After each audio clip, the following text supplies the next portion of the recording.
Hello and welcome to this presentation on high power amplifiers, the second chapter of the subject Applied Electronics for third semester electronics group.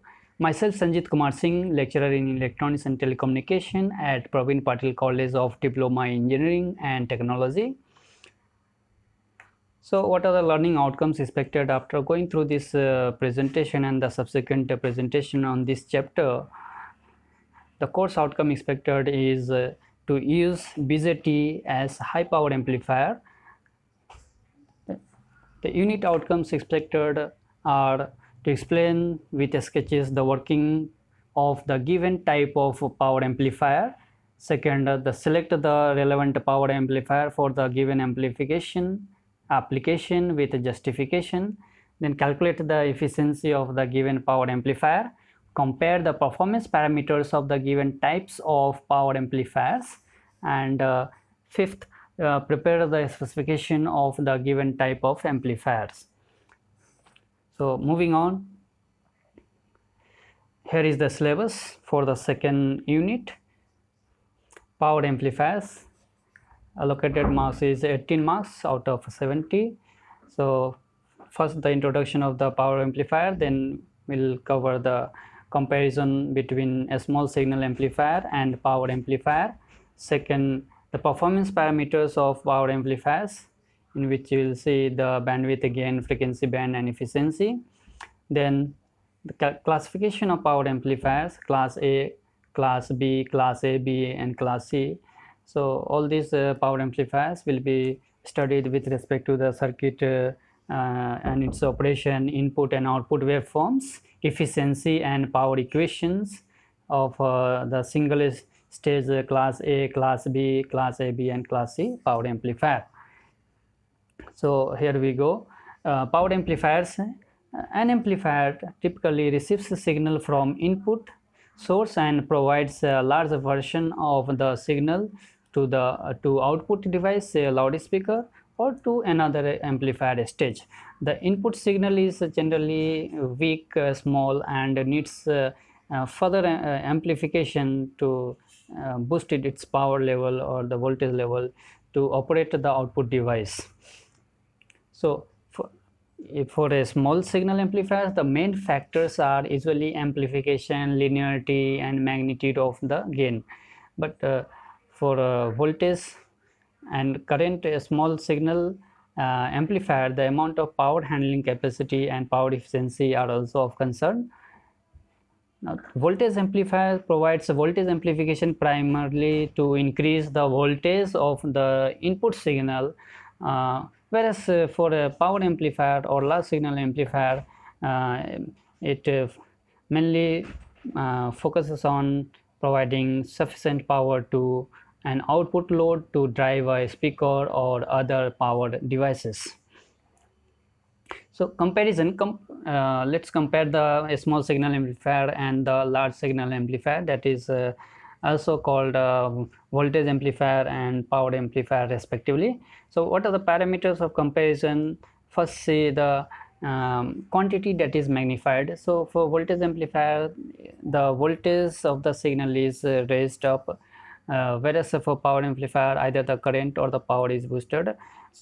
The other term is used for voltage is a small signal amplifier, whereas for power amplifier it is a large signal amplifier. What about the input signal? The input signal is small in case of voltage amplifier, whereas comparatively larger for the power amplifier. The coupling scheme is RC coupling scheme is used in voltage amplifier, whereas power amplifier makes use of a transformer coupling where losses are less. Then with respect to the input resistance of the transistor is small for voltage amplifier and is very large for the power amplifier. The current is low for the voltage amplifier of the order 1 milliampere, whereas power amplifier 100 milliampere current. And then AC output power is low for voltage amplifier. Power amplifier is very high. The physical size and heat dissipation, physical size of the voltage amplifier is small and heat dissipation is less, whereas for power amplifier it is generally physical size is large, as more heat has to be dissipated. the load impedance we can see for the voltage amplifier, it could be between 4 kilo ohm to 10 kilo ohm, that is a high value, compared to the power amplifier low impedance, that low impedance value could be 5 to 20 ohms for the power amplifier. So these are the comparison of the two types.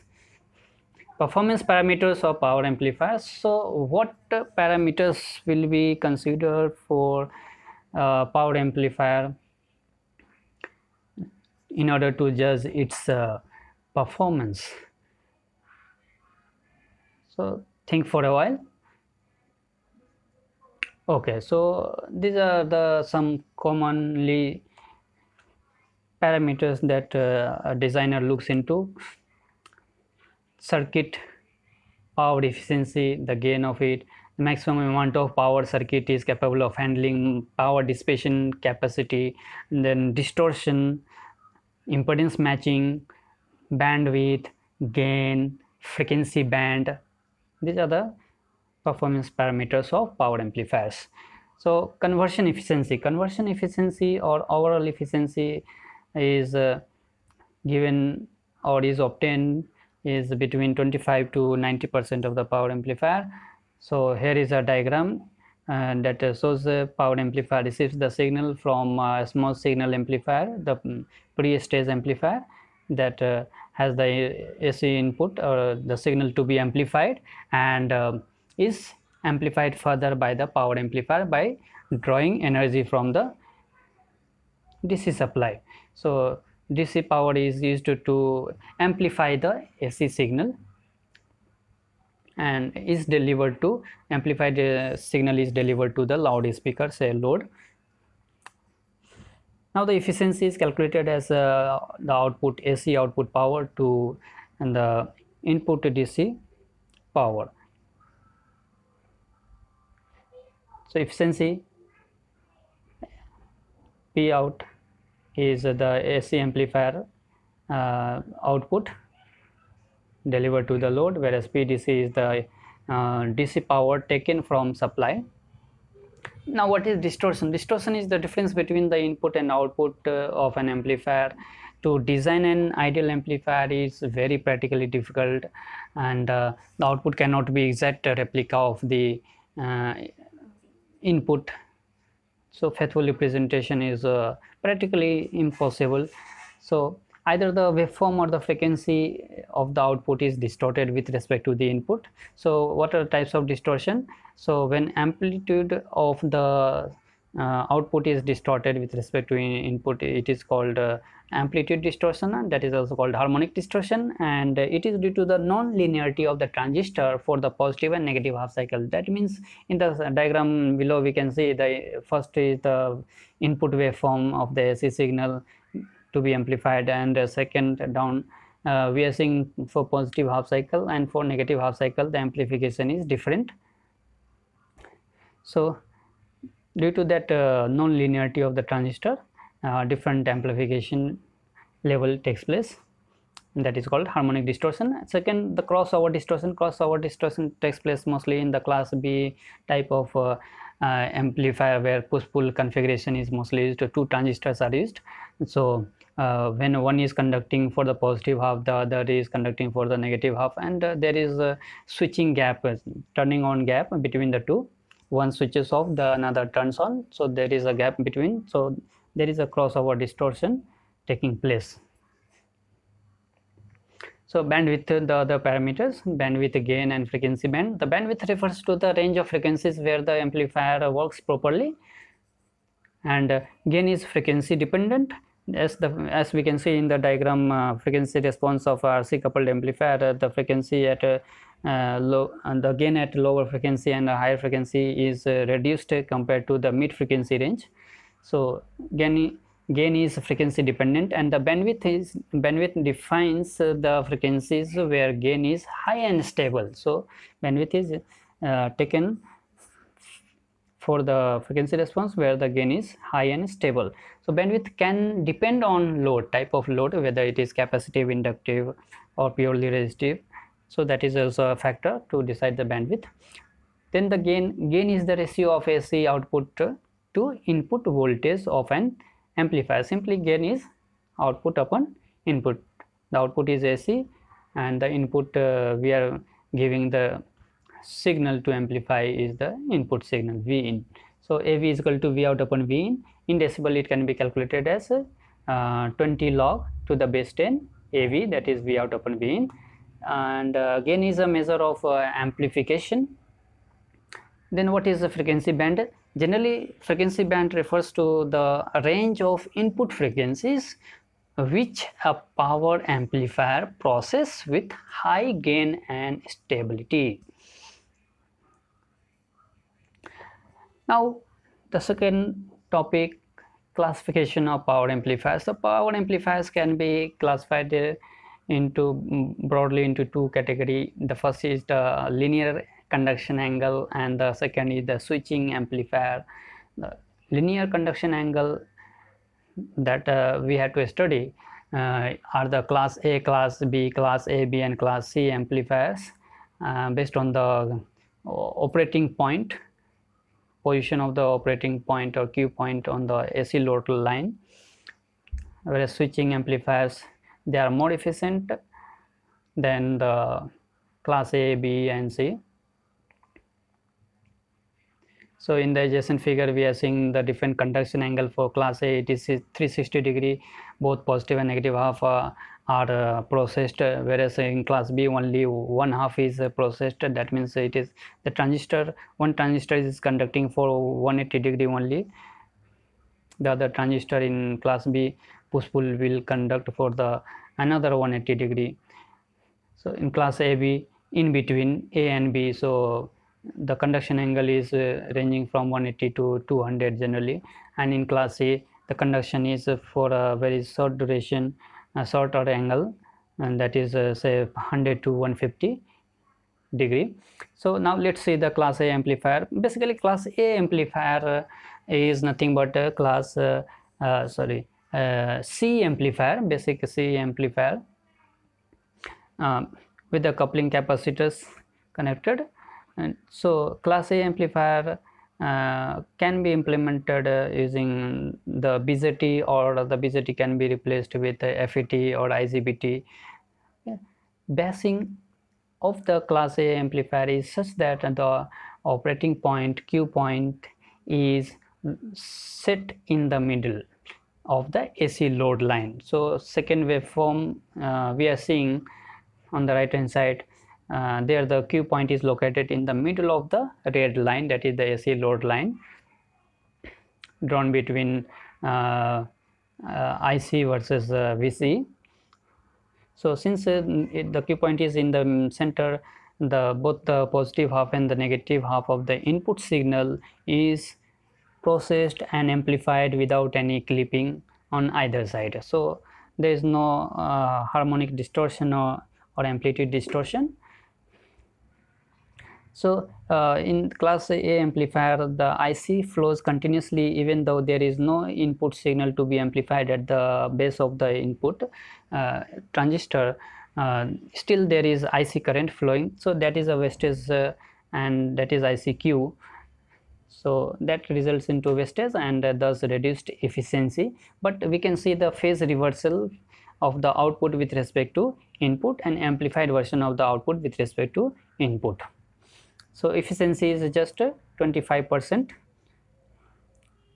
and advantage least amplitude distortion or harmonic distortion is taking place, and disadvantage is poor efficiency, 25% only.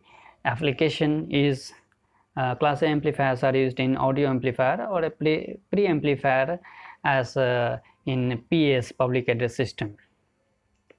Now what are the parameters generally considered for class A amplifiers or the other amplifiers? The voltage gain, current gain and power gain. The voltage gain obviously is the can be obtained from the same way as we discussed in the previous chapter or unit as for the small signal amplifier. So voltage gain AV is equal to RL, small RL by RE dash, where RL is the AC equivalent load resistance. If external load is connected to the collector terminal, then RC in parallel with RL is taken as the AC load resistance RL. Otherwise, if only RC is connected, then RC becomes the load resistance for the circuit. Then RE dash is the AC emitter diode resistance. So for a small signal amplifier, the RE dash is calculated as 25 by IE, where 25 is in millivolt and IE is emitter current is in milliampere. But for a large power amplifier, the formula for the RE dash is calculated from the transconductance curve, that is change ratio of the change in the base to emitter voltage to respective collector current. So current gain is given as AI as IC by IB, the output current by input current, AC current, that is also equal to the beta value. Then power gain, how to calculate the power gain? To calculate power gain, we require the input power, AC input power, that is V in into the IB current, and output power, AC output power is the V0 into a small IC, that is a negative value because the output is 180 degree phase shifted with respect to the input, so a negative sign is there. Then power gain AP will be the output power P0 by P in input power, AC input power. So that when it is calculated or sorted out, comes to AV into AI, that is equal to RL by RE dash, and AI is beta, so it is replaced with that. So here we got the power equation, power gain. Then here is another circuit where RC is replaced with signal transformer to reduce the power wastage or current that is passing through the RC, and thus improving its efficiency. So this is a transformer coupled class A amplifier. So power wastage in RC is decreased here as it is replaced with the transformer coupling. Transformer matches the low impedance. There will be a provision to change the number of windings or a tank circuit forming a LC. Now then transformer matches the low impedance to that of the loudspeaker. Loudspeaker generally have a low impedance 8 ohm, 6 ohm, and like that. So to that of the amplifier's output impedance. So what are the advantages? Impedance matching is taking place properly, and power saving is there, therefore efficiency increases from 25 say to 40 degree, 40%. Disadvantage, bulky it is, since we are making use of transformer, and moreover it is expensive. Transformers come costlier. So here is a simple numerical in which we are required to find gain of the voltage gain and the current gain and the power gain for the class A amplifier for the given circuit and the given values. The VCC supply is 30 volt that we are writing, and first we are writing the given parameters. So RE dash is also given as 8 ohm. Collector resistance is given as 220 ohm, that is acting as load resistance. Okay, when there is no external load connected to the collector terminal, then RC is the load resistance, so it is 220 ohm, and RE is 47 ohm from the circuit, R1 is 4.7 kilo ohm, R2 is 470 ohm, and beta, the current gain, is 50 for the transistor.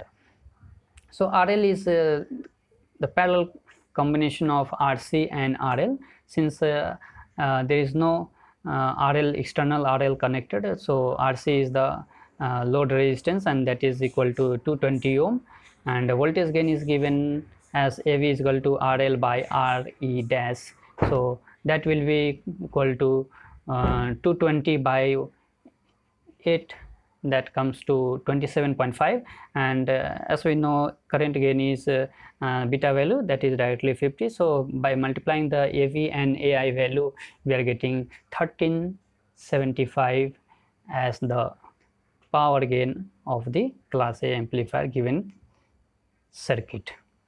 Here is another numerical in which we are finding, other than the AC DC powers, the overall efficiency and collector efficiency. The overall efficiency is calculated as output AC power to input AC power, that gives the overall efficiency. So this is an example, one numerical of a class A amplifier, and collector efficiency is given as the AC output power to the power transistor input AC power. So learning resources one can go through, and these are the given references, and thank you.